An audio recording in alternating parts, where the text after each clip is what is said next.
Hello friends, I am Miraj Ahmed Qadri. Welcome to Qadri classes biology. आज हम दूसरा टॉपिक लेकर आए हैं। कल हम आप लोग को बायोटेक्नोलॉजी का इंट्रोडक्शन बताए थे, ठीक है।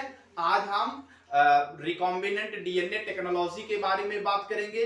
रिकॉम्बिनेंट डीएनए टेक्नोलॉजी कैसे फॉलो होता, कैसे किया जाता है। तो इसमें हम सबसे पहले बात करते हैं, ठीक है। डीएनए को आइसोलेट करेंगे, डीएनए को अलग करेंगे और इसके बाद में फिर हम क्या करेंगे, डीएनए को खंडित करेंगे, डीएनए को तोड़ेंगे, ठीक है। रिस्ट्रिक्शन एंजाइम के द्वारा उसे तोड़ा जाएगा। उसके बाद में डिजायर्ड डीएनए को भी अलग किया जाएगा। तो हम सबसे पहले क्या जानेंगे, सबसे पहले हम जानेंगे आइसोलेशन ऑफ डीएनए, ठीक है।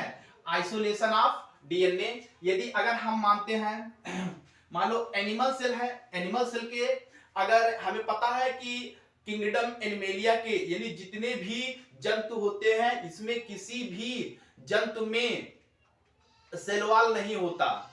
हम सबको पता है कि सेल वॉल नहीं होता। तो जो एनिमल सेल होगा उसमें उसका जो आउटर कवरिंग होगा वो क्या होगा, वो प्लाज्मा मेम्ब्रेन होता है। क्या होता है? प्लाज्मा मेम्ब्रेन, ठीक है। इसके बाद में इसको हम ऐसे रख देंगे, ठीक है। इसके बाद में हम प्लांट सेल की बात करते हैं। तो प्लांट सेल का जो आउटर कवरिंग होता है, प्लांट सेल का जो आउटर कवरिंग होता है वो सेल वॉल होता है, ठीक है।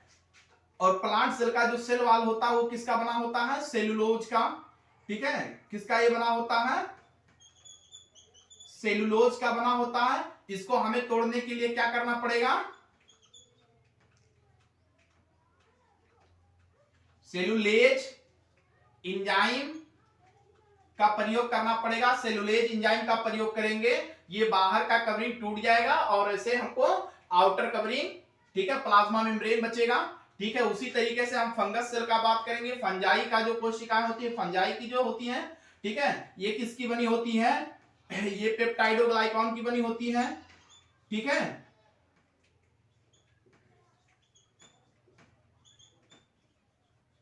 पेप्टाइडोग्लाइकॉन की बनी होती है, सॉरी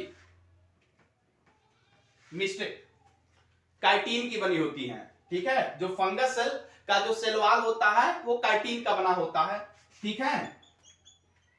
काइटिन का बना होता है, ठीक है। अब काइटिन को तोड़ने के लिए काइटिनेज एंजाइम का प्रयोग करेंगे, ठीक है।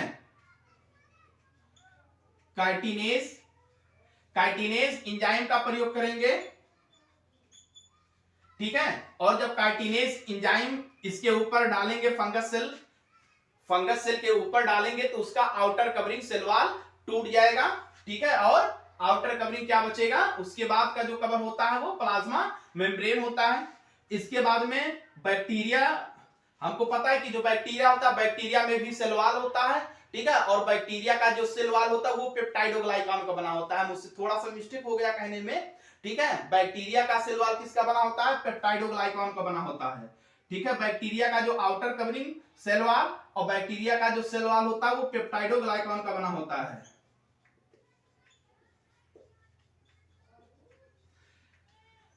पेप्टाइडोग्लाइकॉन का बना होता है, ठीक है।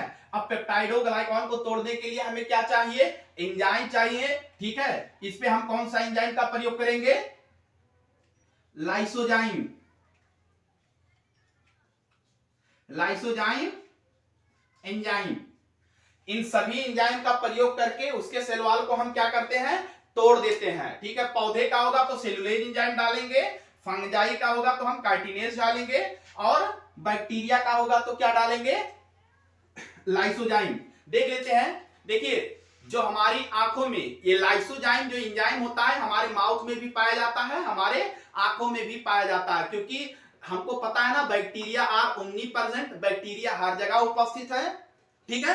बैक्टीरिया हर जगह उपस्थित है। तो जो हम लुकिंग करते हैं, देखते तो बैक्टीरिया हमारे आंखों में एंटर करती है और वो बैक्टीरिया जब एंटर करती है तो उसके सेल वॉल को, ठीक है, तोड़ने के लिए हमारी जो टीयर होती है, आंसू होती है ना, उस आंसू में, ठीक है, क्या होता है? लाइसोजाइम एंजाइम और उसके सेल वॉल को ब्रेक कर देता है। इसी तरीके से जो हमारा माउथ होता है, माउथ में हमारी सलाइवा में क्या होता है? लाइसोजाइम एंजाइम, ठीक है। वो क्या करता है, ठीक है, जो बैक्टीरिया भोजन के समय या और पानी पीते समय मतलब कोई भी प्रोसेसिंग इनटेक करते हैं तो उसमें क्या होता है, जब हम इनटेक करते हैं तो उसमें जो सलाइवा या माउथ में जो हमारे लाइसोजाइम एंजाइम होता है वो उसको बैक्टीरिया के सेल वॉल को क्या करता है, तोड़ देता है। ठीक है, बैक्टीरिया के सेल वॉल को तोड़ने में मदद करता है।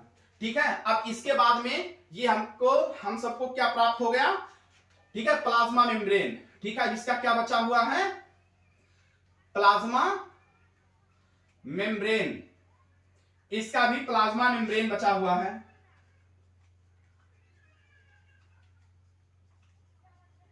ठीक है, अब आगे देखते हैं। ठीक है, अब इसके अंदर क्या है, इसके अंदर ये जो प्लाज्मा मेम्ब्रेन होता है किसका बना होता है, फैट का बना होता है, लिपिड जिसको कहते हैं लिपिड का बना होता है, प्रोटीन का बना होता है और कार्बोहाइड्रेट का बना होता है। ठीक है, और इसके अंदर क्या है, केंद्रक न्यूक्लियस है। ठीक है, न्यूक्लियस इसके अंदर है, आरएनए भी पाया जाएगा इसके अंदर। ठीक है, और जो बैक्टीरिया है, बैक्टीरिया में न्यूक्लियाइड पाया जाता है। ये जहां पर ये क्रोमोसोम पाया जाता है, जिस स्थान पे क्रोमोसोम पाया जा रहा है इसको क्या कहते हैं, न्यूक्लियाइड कहते हैं। ठीक है, और इन सब में जो क्रोमोसोम होता है, ठीक है, ये कहां पाया जाता है, chromosome.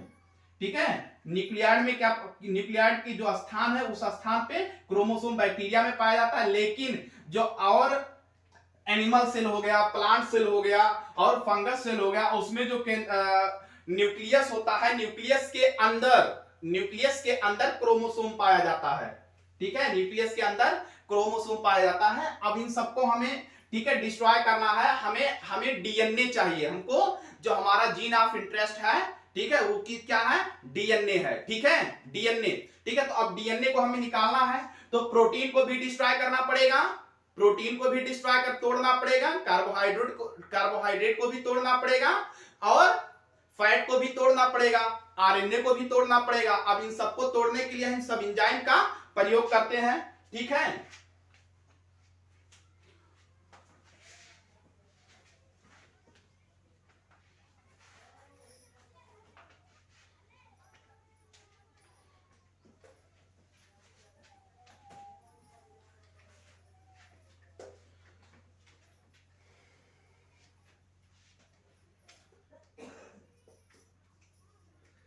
the protein are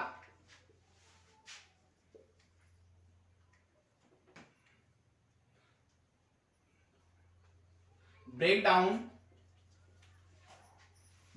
by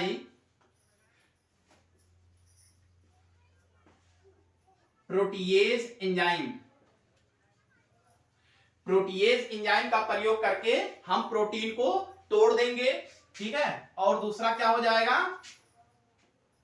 carbohydrate को तोड़ने के लिए, ठीक है, किसको, कार्बोहाइड्रेट को, कार्बोहाइड्रेट, ठीक है, कार्बोहाइड्रेट को तोड़ने के लिए, या फिर हम क्या कह सकते हैं, ग्लूकोज, कार्बोहाइड्रेट को तोड़ने के लिए हम फिर क्या करेंगे, ठीक है, कार्बोहाइड्रेट को तोड़ने के लिए हम किसका प्रयोग करेंगे, किस एंजाइम का प्रयोग करेंगे, ठीक है, अमाइलेज का प्रयोग करेंगे, अमाइलेज एंजाइम की सहायता से इसको हम तोड़ देंगे। इसके बाद में फिर हम क्या करेंगे, लिपिड को अगर हमें तोड़ना है तो हम किसकी सहायता से तोड़ेंगे, लाइपेज एंजाइम, लाइपेज एंजाइम के द्वारा, लाइपेज एंजाइम की सहायता से हम इसको तोड़ देंगे, लिपिड को। इसके बाद में क्या बचा हुआ है, हमारा आरएनए बचा हुआ है। ठीक है, अब आरएनए को तोड़ने के लिए फिर हम क्या करेंगे, आरएनएज एंजाइम का प्रयोग करेंगे। ठीक है, अब देखिए, प्रोटीन को तोड़ने के लिए किसका प्रयोग किया मैंने, प्रोटीन को तोड़ने के लिए प्रोटीएज एंजाइम का प्रयोग किया, कार्बोहाइड्रेट को तोड़ने के लिए अमाइलेज का प्रयोग किया, लिपिड को तोड़ने के लिए लाइपेज एंजाइम का प्रयोग किया। ठीक है, आरएनए को तोड़ने के लिए आरएनएज एंजाइम का प्रयोग करेंगे। हम कतई कदापि नहीं हम डीएनएस का प्रयोग करेंगे, ठीक है। डीएनएस एंजाइम का प्रयोग हम नहीं करेंगे। क्यों? कि अगर हम डीएनएस एंजाइम का प्रयोग करेंगे, ठीक है, तो डीएनए को भी डिस्ट्रॉय कर देगा, हमारा जो भी एक्सपेरिमेंट हो सब बेकार हो जाएगा। क्यों? क्योंकि हमको क्या चाहिए? हमको डीएनए चाहिए, ठीक है। तो हम कतई डीएनएस एंजाइम का प्रयोग नहीं करेंगे, ठीक है। अब इतना हो गया। अब इसके बाद में इन सबको क्या करेंगे, ठीक है, एक एक बीकर लेंगे, उसमें हम डाल देंगे, ठीक है। मान लेते हैं ऐसे है,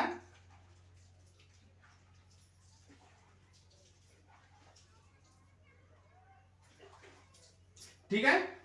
ऐसे इसको हम इसमें डाल देंगे,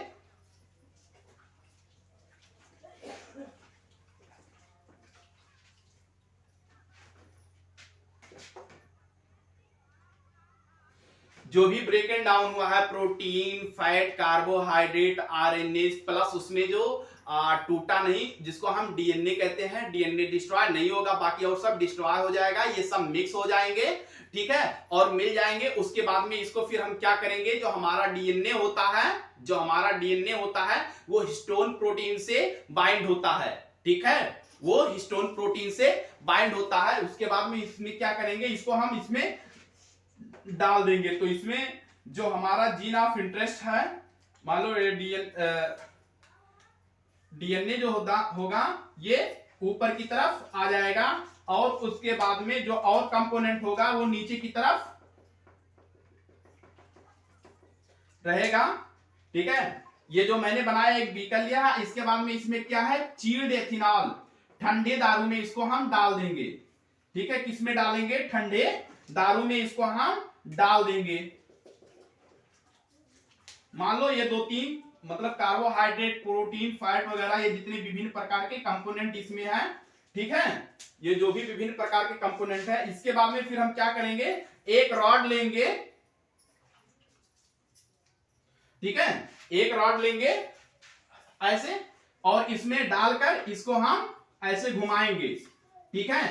तो सबसे पहले बात तो ये जानना है, ठीक है, जो प्रोटीन है, ठीक है, जो प्रोटीन है, कार्बोहाइड्रेट है, फैट है, आरएनए है, ये सब नीचे हो जाएगा, ठीक है। जब मतलब उस जो मतलब क्या कह सकते हैं हम उसको, हम टूटा हुआ पार्ट, जो टूटा हुआ पार्ट है, जो मिक्स है, उसको हम ठंडे दारू में डाल देंगे, ठीक है।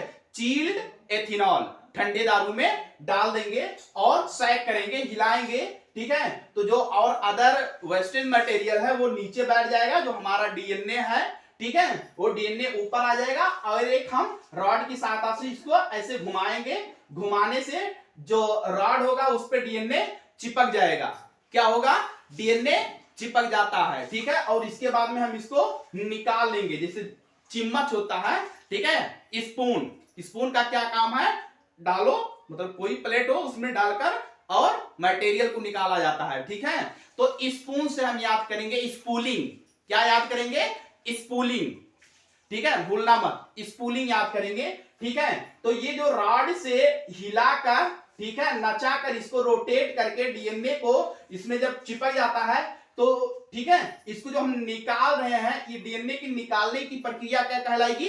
स्पूलिंग कहलाएगी। क्या कहलाएगी? स्पूलिंग कहलाएगी, ठीक है। इसके बाद में हम एक बात और कहते हैं, ठीक है, जो हमारा डीएनए होता है, अभी मैंने बताया कि डीएनए जो होता है, ठीक है, हिस्टोन प्रोटीन से बाइंड होता है, और डीएनए इनक्लोज होता है, घिरा होता है मेम्ब्रेन से, ठीक है, इनक्लोज बाय अ मेम्ब्रेन, ठीक है। आगे हम देखते हैं, दो तीन पॉइंट नोट करेंगे, ठीक है। इसको सबसे पहले तो ये मिक्स्ड कंपोनेंट, इसके बाद में ये क्या हो जाएगा? रॉड, ये हो जाएगा डीएनए, ठीक है। ये क्या होगा? जिसमें ये पूरा मटेरियल है, ये क्या होगा? चिल्ड एथिनॉल, ठीक है। किसमें डालेंगे? चिल्ड एथिनॉल, ठंडे दारू में डाल देंगे, ठीक है। अब इसके बाद में कुछ पॉइंटेड हैं, इसको नोट कर दे।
अब देखिए आगे हम देखते हैं क्या मैंने क्या लिखा, द डीएनए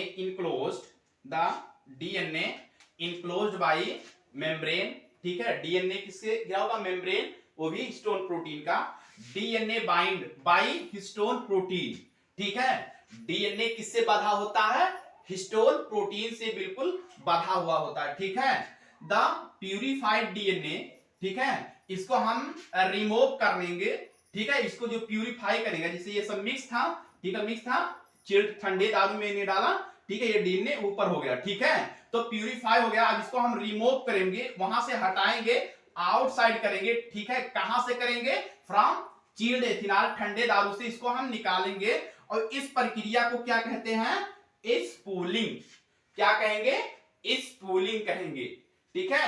आई होप आपको समझ में आया होगा, ठीक है। एक बार फिर से देखते हैं क्या हुआ, जो मटेरियल था, ठीक है, डीएनए के क्या कहते हैं, सेल के ऊपर डाला गया, सब डिस्ट्रॉय हो गया, ठीक है। डीएनए एंजाइम का प्रयोग मैंने नहीं किया और उन सबको उठाकर एक ठंडे दारू में डाल दिया, ठीक है। और उसके बाद में ठंडे दारू में डाला, जो डीएनए है हमारा, ठीक है, वो क्या हुआ, वो ऊपर की तरफ आ गया और उसके बाद और मटेरियल वो नीचे की तरफ बैठ गया।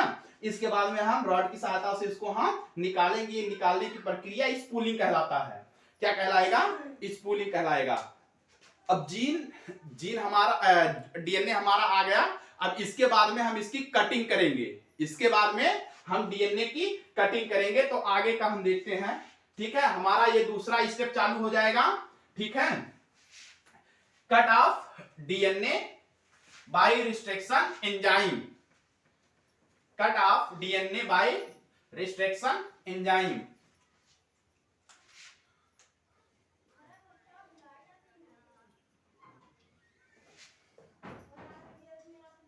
Cut off DNA by restriction enzyme, ठीक है। इसमें हम क्या करेंगे, इसमें हम क्या करेंगे, डीएनए को कट करेंगे।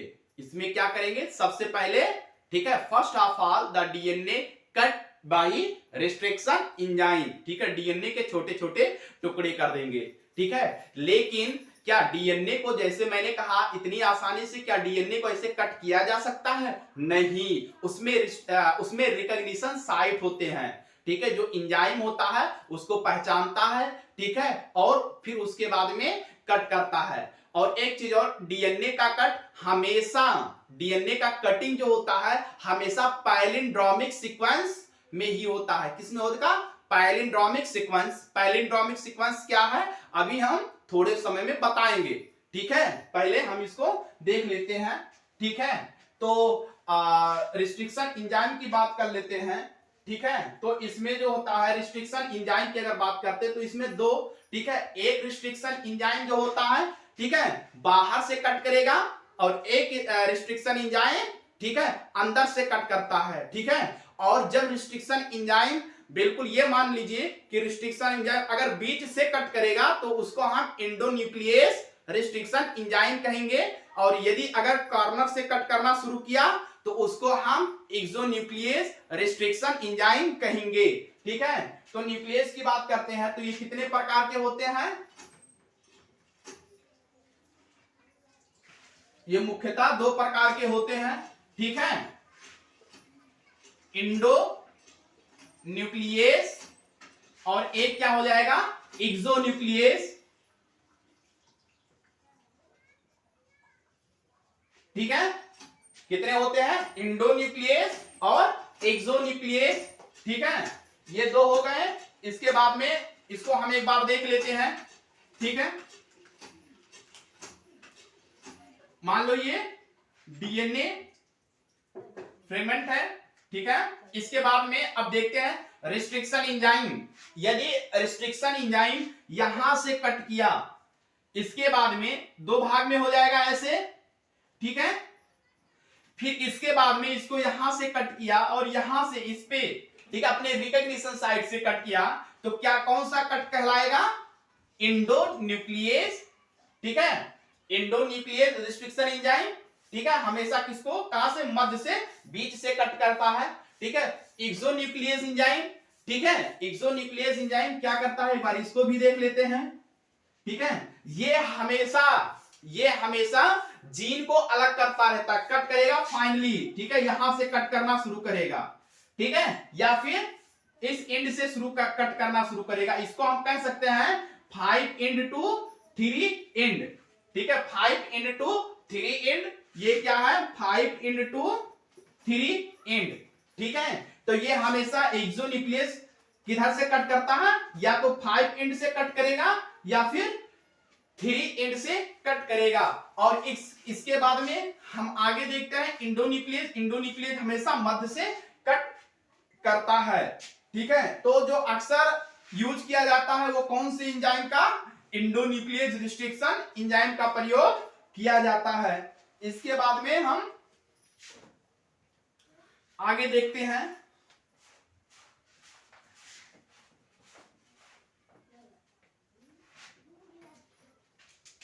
ठीक है।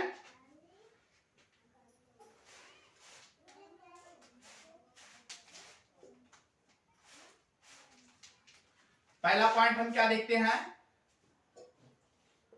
Cut off DNA, cut off DNA by restriction enzyme,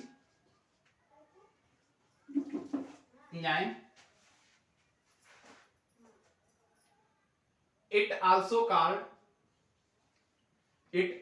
called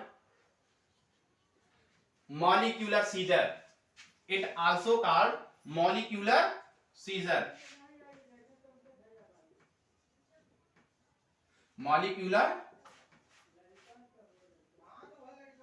molecular scissor.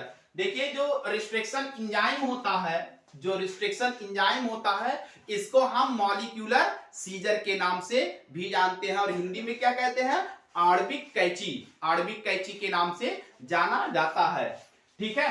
तो इसके बाद में हम आगे एक चीज और, इसकी और एक खासियत होती है, ठीक है, ये कभी भी कट करेगा, ठीक है, कभी भी कट करेगा तो, ठीक है, अपने ही उसको जो सीक्वेंस होता है उसको पहचान कर कट करता है हमेशा, ठीक है, पहचान कर ही कट करेगा, ठीक है। तो एक रिकॉग्निशन साइट, उस साइट को पहचानेगा तब कट करेगा। आगे देखते हैं,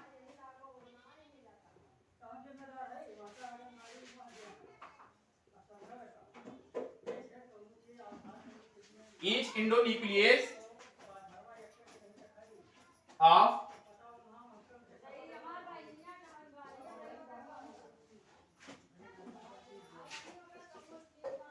ठीक है, हमेशा क्या होगा, उसके रिकॉग्निशन साइट को पहचानेगा, कट करेगा, और जो सीक्वेंस होता है उस पे एक या एक से अधिक रिकॉग्निशन साइट होता है, ठीक है, एक या एक से अधिक रिकॉग्निशन साइट होता है।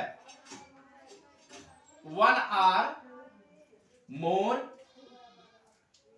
recognition site, 1 or more recognition site present on the DNA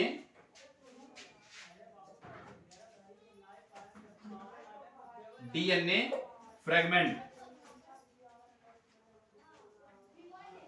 ठीक है, ये आपको पता चल गया, ठीक है। Each nucleus of recognition site, ठीक है, जितने भी इंडोन्यूक्लियस होंगे, ठीक है, वो पहचानेंगे फिर कट करेंगे। और ठीक है, अब बात किया जाता है कि एक डीएनए, जो एक डीएनए का जो पार्ट्स होगा, क्या उस पे एक ही रिकॉग्निशन साइट होते हैं? नो, एक से अधिक होते हैं, ठीक है। 1 or more, एक या एक से अधिक recognition site present on the DNA fragment, ठीक है, एक या एक से अधिक रिकॉग्निशन साइट होते हैं, ठीक है। अब आगे बात करते हैं, देखते हैं, मान लो ये क्या है, डीएनए, ठीक है,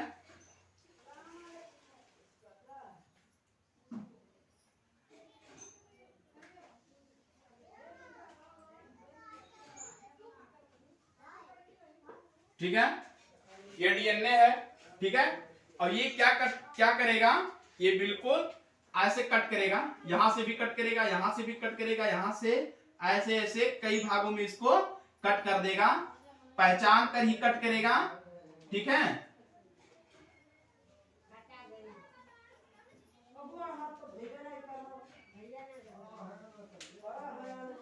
ठीक है, थोड़ा स्ट्रक्चर गड़बड़ हो गया।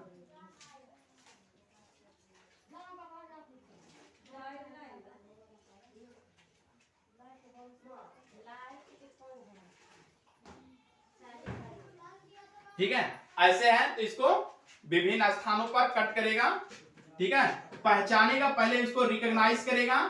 ठीक है, रिकॉग्नाइज ये हमेशा कब किस पे काटता है, ये हमेशा जी और ए के बीच के बांड को काटता है। किसके बांड को काटेगा, जी और ए के बीच के बांड को हमेशा कट करेगा। ठीक है, अब इसके बाद में हम आगे देखते हैं। इसके बाद में देखते हैं, मान लेते हैं ये डीएनए है, मैंने निकाला, डीएनए का ढेर सारा खंड हो गया, बहुत अधिक मात्रा में इसके खंड हो जाएंगे। ठीक है, अब इनमें से हम कैसे पहचाने कौन सा हमारा डीएनए है जिससे हम आगे क्लोन करके प्रोडक्ट बनाएंगे, कौन सा हमारा है, कैसे पता चलेगा, क्योंकि इसका कलर नहीं होता। ठीक है, इसको हम पहचान नहीं सकते। ठीक है, तो इसको क्या करेंगे, हम एक दूसरी तकनीक के द्वारा हम इसके डीएनए फ्रेगमेंट को, डीएनए डिजायर डीएनए को हम क्या करेंगे, एक दूसरी तकनीक के द्वारा हम जेट इलेक्ट्रोफोरेसिस के द्वारा हम क्या करेंगे, अलग करेंगे। ठीक है,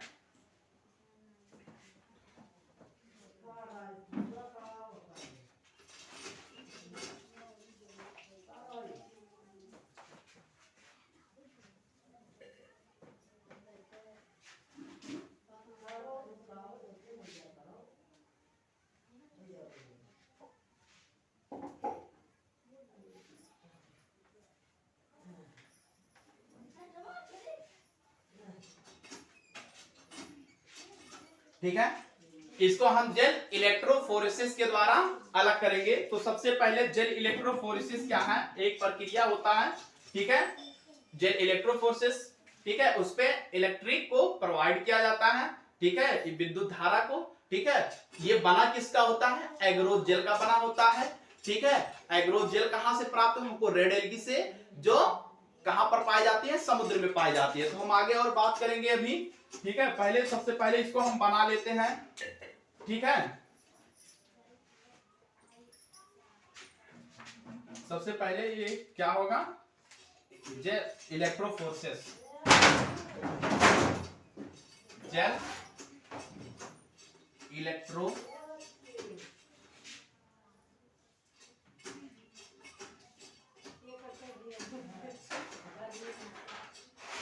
जेल इलेक्ट्रोफोरेसिस। ठीक है, इसके बाद में हम फिर क्या करेंगे, इसको सबसे पहले हम इसको बनाएंगे।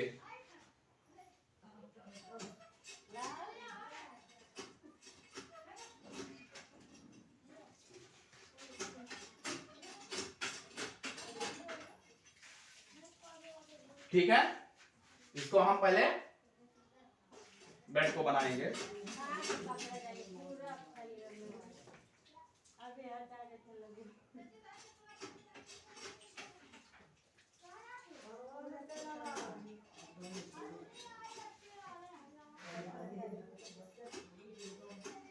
ठीक है, इसके बाद में इसको हम इसमें छोटे छोटे बेल बनाएंगे। ठीक है, छोटे छोटे बेल बनाएंगे।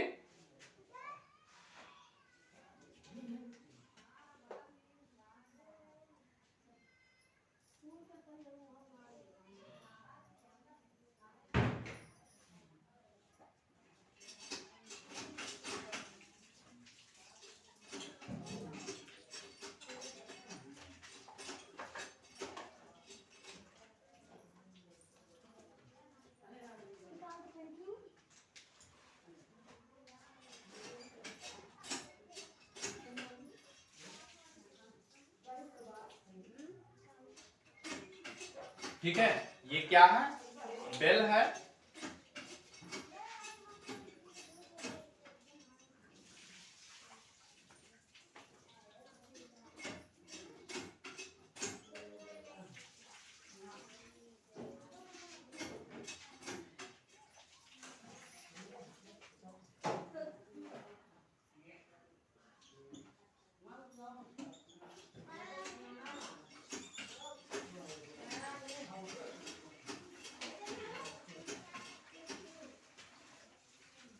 जो डीएनए का खंड है उसको, जितने भी डीएनए का रेस्ट्रिक्शन एंजाइम के द्वारा काटा गया डीएनए है उसको क्या करेंगे, जो खंडित हुआ पार्ट है उसको लाएंगे, ठीक है, इस स्कूप में डाल देंगे, ठीक है, इस कुएं में डाल देंगे, ठीक है, इस कुएं में डाल देंगे, ठीक है। इसके बाद में फिर क्या करेंगे, इस पे, ठीक है, कैथोड, कैथोड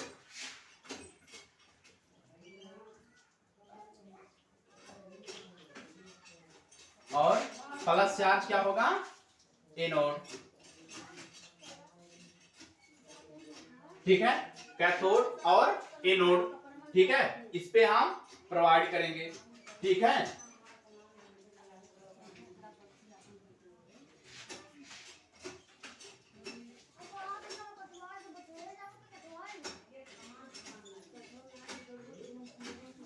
अब देखिए, जब इसको हम प्रोवाइड करेंगे, इस पे डालेंगे, तो इसके अंदर जो डीएनए मैंने डाला है वो क्या करेगा, इसमें मूव करना शुरू करेगा और जो सबसे छोटा होगा वो तेजी से आगे की तरफ बढ़ता चला जाएगा। सबसे पहले बड़ा बनाते हैं, ठीक है, इसके बाद में थोड़ा सा छोटा, ठीक है, इसके बाद में और छोटा, इसके बाद में और छोटा, फिर इसके बाद में सबसे छोटा, ठीक है, इसके बाद में सबसे छोटा। मतलब क्या है, इसमें चार्ज और साइज दोनों मैटर कर रहा है, ठीक है, चार्ज और साइज दोनों मैटर कर रहा है। चार्ज का मतलब आपको नहीं पता है लेकिन मैं बता देता हूं, डीएनए का चार्ज हमेशा नेगेटिव चार्ज होता है और इसके बाद में ये जो डीएनए होता है acidic in nature, acidic in medium कह लीजिए, एसिडिक में होता है, ठीक है, अम्लीय होता है और इसके पास नेगेटिव चार्ज होता है, ठीक है। तो जो खंडित डीएनए है, जितने भी खंडित डीएनए है सबको लेकर आएंगे, इसमें हम डाल देंगे, ठीक है, इसमें हम डीएनए के खंड को डाल देंगे, इन सब में डाल देंगे और इसके बाद में कैथोड इलेक्ट्रोड, ठीक है, नेगेटिव चार्ज, और इसके बाद में एनोड इलेक्ट्रोड, ये पॉजिटिव चार्ज, ठीक है ना, ये पॉजिटिव चार्ज। इसके बाद में फिर हम क्या करेंगे, जब इसको हम प्रोवाइड करेंगे, इस पे डालेंगे, ठीक है, तो इसमें गमन होना शुरू हो जाएगा। तो जो सबसे छोटा होगा, जो सबसे छोटा होगा वो जल्दी से निकलेगा और तेजी से भागेगा, और जो बड़ा होगा, जो बड़ा होगा वो धीरे धीरे जाएगा, ठीक है, उसको निकलने में भी दिक्कत। जो छोटा पतला होता है वो जल्दी दौड़ता है, जो मोटा होता है दौड़ ही नहीं पाता है, आप लोग तो जानते हैं, ठीक है, जो मोटा होगा नहीं दौड़ पाएगा, ठीक है, तो जो छोटा वो जल्दी से निकल जाएगा, ठीक है, ये तो इतना तो समझ में आ रहा है, ठीक है। इसके बाद में फिर हम क्या करेंगे, ये हमको तुरंत दिखाई नहीं देता है, ठीक है, हमको ये मानते ऐसा हो जाएगा तो हमको दिखाई नहीं देगा, ठीक है। इसके बाद में इसके ऊपर हम क्या डालेंगे, ठीक है, इथिडियम ब्रोमाइड का हम छिड़काव करेंगे। क्या डालेंगे, इसके ऊपर हम इथिडियम ब्रोमाइड का छिड़काव करेंगे, ठीक है, ठीक है। हाँ, एक चीज और, ये जो डीएनए का खंड इस पे है, ये किसका बना हुआ, एग्रोज जेल का बना हुआ है। कहा किसका बना हुआ, एग्रोज जेल का। ये जो ब्रेड बनाया हूं मैं, ये किसका बना हुआ, एग्रोज जेल का। ये मैंने बताया है कि एग्रोज जेल रेड एल्गी से प्राप्त किया जाता है। रेड एल्गी कहां पाया जाता है, समुद्र में पाया जाता है, ठीक है। अब इसके बाद में इथिडियम ब्रोमाइड का छिड़काव करेंगे, ठीक है। जब इथिडियम ब्रोमाइड का छिड़काव करेंगे तो इसका चमकील, ठीक है, हो जाएगा, चमकने लगेगा, लेकिन ये फिर भी हमको दिखाई नहीं देता है। तो इसके ऊपर फिर हम यूवी रेज डालते हैं, ठीक है,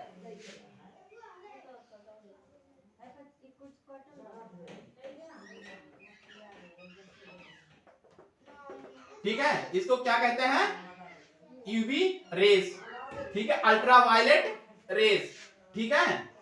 इसके ऊपर हम यूवी रेज डालेंगे तो ये हमको, ठीक है, कुछ चमकीले में दिखाई देगा, ठीक है, कैसा दिखाई देगा, कुछ चमकते हुए में दिखाई देगा।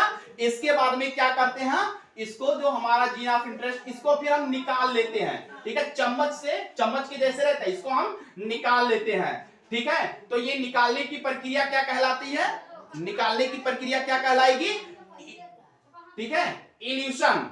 ठीक है, हमने वहां क्या बताया कि जो डीएनए है, पूरे डीएनए का जो पार्ट होता है, ठीक है, चिल्ड एथिनॉल से निकालने की प्रक्रिया स्पूलिंग कहलाई थी, स्पूलिंग कहलाई थी।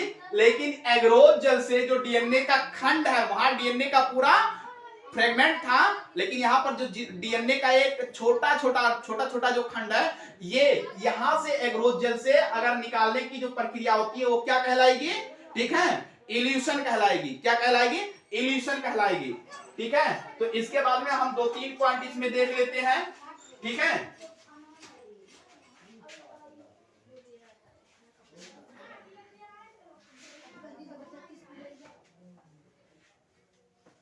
इसमें 2-3 पॉइंट हम नोट कर देते हैं।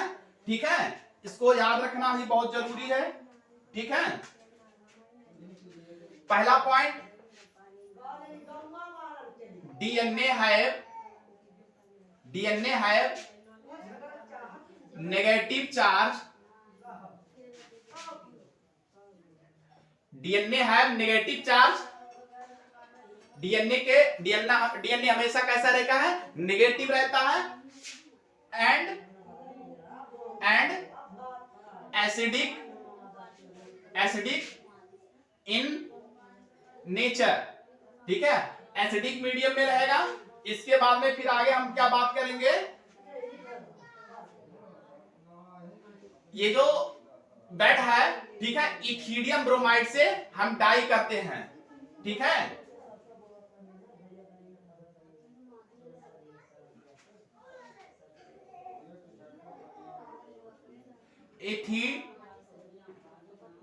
इथिडियम ब्रोमाइड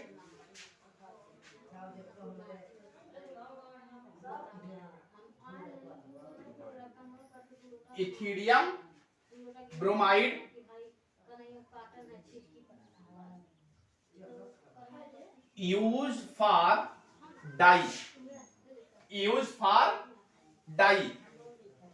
ठीक है, इसको हम इसका छिड़काव करेंगे। इथिडियम का प्रयोग हम किस लिए करते हैं? रंगने के लिए। ठीक है, इसके बाद में फिर आगे क्या होगा? इथिडियम ब्रोमाइड का प्रयोग करेंगे। ठीक है, वो हमको चमकीला सा कुछ दिखाई देने लगेगा। उसके बाद में फिर क्या करते हैं हम? क्या होगा? हमने आपसे और क्या बताया था कि इसमें चार्ज और साइज दोनों मैटर करता है। ठीक है, इन बोथ, ठीक है, इन बोथ, ठीक है, size and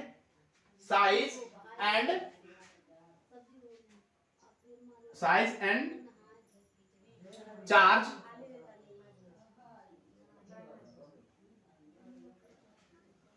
in both size and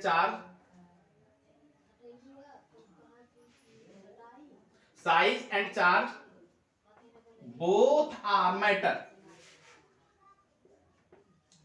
ठीक है ना? इसके बाद में आगे देखते हैं।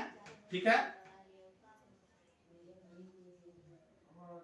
एग्रोज gel, the agarose gel obtained from red algae। ठीक है, एग्रोज जेल है वो कहां से प्राप्त करेंगे? हम रेड एल्गी से प्राप्त करेंगे। ठीक है, इसके बाद में, ठीक है, डीएनए के पास नेगेटिव चार्ज होगा, ठीक है, और एसिडिक इन नेचर होगा। The ethidium bromide use for dye. ठीक है, इथिडियम ब्रोमाइड का प्रयोग हम रंगने के लिए करते हैं। Size and charge both are matter. इसमें क्या होगा? साइज और चार्ज। ठीक है, जिसका साइज छोटा रहेगा वो दूरी जाएगा और इसमें नेगेटिव चार्ज रहता है। ठीक है, इसलिए कैथोड के पास जल्दी से पहुंच जाता है। ठीक है, प्लस की तरफ। ठीक है, the agarose gel obtained from red algae. और इसको हम कहां से प्राप्त करते हैं? रेड एल्गी से प्राप्त करते हैं। ठीक है, इसके बाद में फिर हम पढ़ेंगे, एक पॉइंट और है। ठीक है, the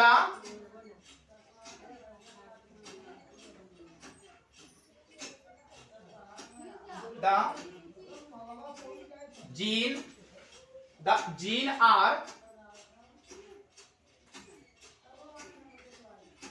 removed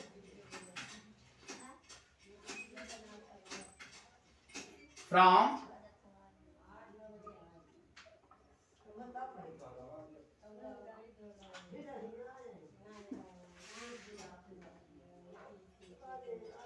is called illusion, is called illusion.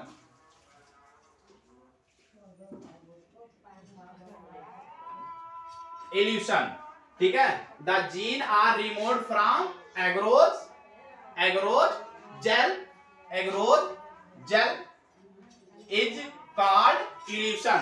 ठीक है. एग्रोज जेल से हम डीएनए का जो खंड है छोटे छोटे इसको हम निकालेंगे तो प्रक्रिया क्या कहलाएगा? इल्यूशन कहलाएगा. ठीक है. अब इसके बाद में आज के लिए इतना. ठीक है. इसके बाद में फिर और हम नेक्स्ट वीडियो में मिलेंगे. ठीक है. वीडियो को लाइक करना, सब्सक्राइब करना, शेयर करना ना भूलें. ठीक है. Best of luck.